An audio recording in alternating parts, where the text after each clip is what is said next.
leito 13. Dizem que todo hospital guarda seus segredos.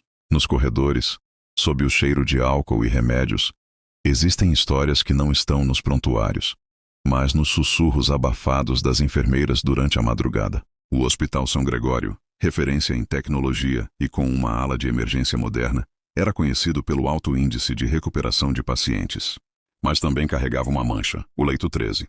Oficialmente, aquela ala estava interditada para reformas. Extraoficialmente, qualquer funcionário sabia o real motivo. Pacientes que se deitavam no leito 13 não voltavam vivos. Não importava a doença, o tratamento, a idade.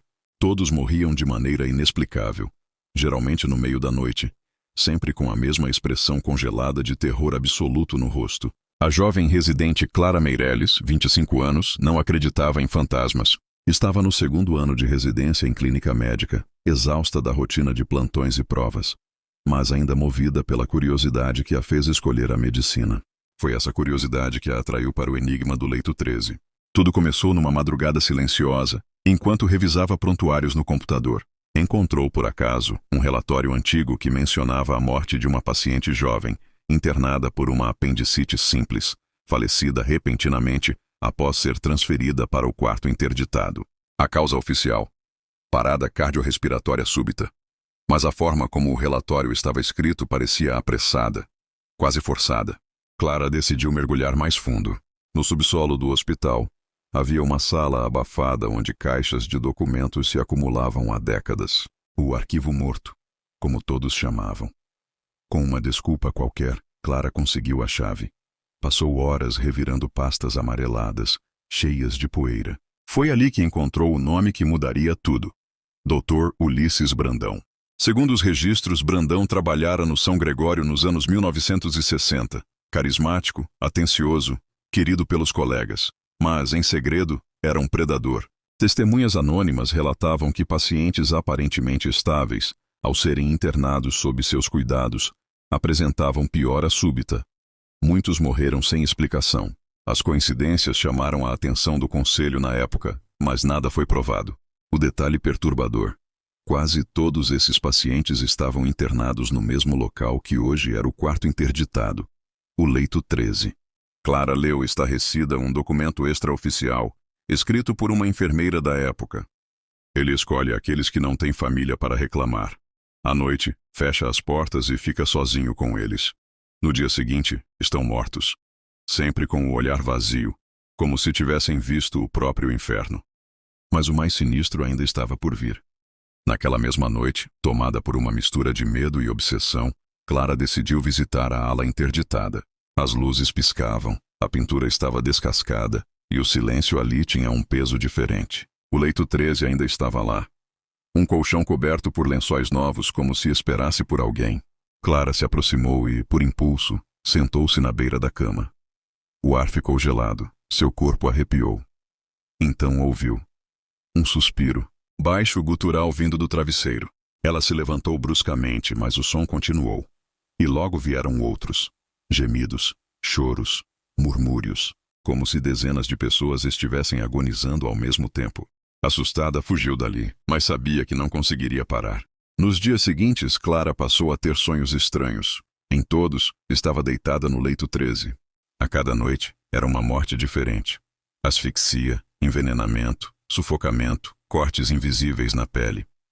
Sempre com a sensação de estar revivendo os últimos instantes de outras pessoas. Certa madrugada, acordou com o peito pressionado, como se alguém estivesse sentado sobre ela.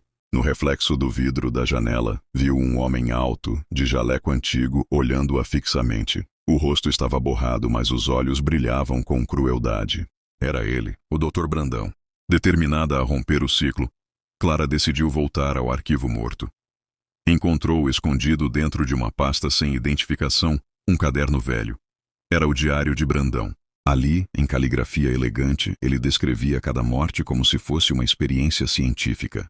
Testava doses de medicamentos, formas de tortura silenciosa, maneiras de prolongar a agonia sem deixar rastros. Chamava os pacientes de experimentos. O trecho final dizia: "O leito 13 é meu altar. Aqui, purifico os fracos e registro suas últimas respirações. Um dia, mesmo que eu me vá, continuarei. O quarto se lembrará. O quarto me pertence. Clara sentiu o coração disparar. Tudo fazia sentido. O quarto não estava apenas amaldiçoado. Ele era um recipiente da presença de Brandão.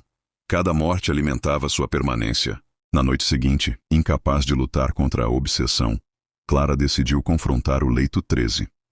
Levou o diário consigo, acreditando que queimá-lo poderia libertar as almas presas. Acendeu uma vela, abriu o diário sobre a cama e riscou um fósforo. Mas antes que pudesse encostar a chama no papel, as luzes se apagaram. No breu, dezenas de vozes começaram a sussurrar seu nome. Clara sentiu mãos invisíveis puxando-a em direção à cama. Resistiu, gritando, mas foi forçada a se deitar. O colchão afundou como se tivesse vida própria. O teto se dissolveu em escuridão e, diante dela, surgiram os rostos deformados de todos os pacientes mortos. Um coro de agonia. E atrás deles, o Dr. Brandão. Agora é a sua vez, doutora. Sussurrou, curvando-se sobre ela com um bisturi reluzente. Clara tentou gritar, mas sua voz morreu na garganta. O bisturi desceu. Na manhã seguinte, enfermeiras encontraram o leito 13 arrumado. Lençóis esticados, travesseiro no lugar. Nenhum sinal de Clara. O diário havia desaparecido. Na escala de plantão, seu nome foi riscado, sem explicações oficiais. Apenas mais um caso não comentado nos corredores. Mas, dizem alguns funcionários, durante certas madrugadas, se alguém passa perto da ala interditada, pode ouvir uma nova voz entre os lamentos. Uma voz feminina clamando em desespero. Clara se tornou parte do altar, e o leito 13 continua esperando seu próximo paciente.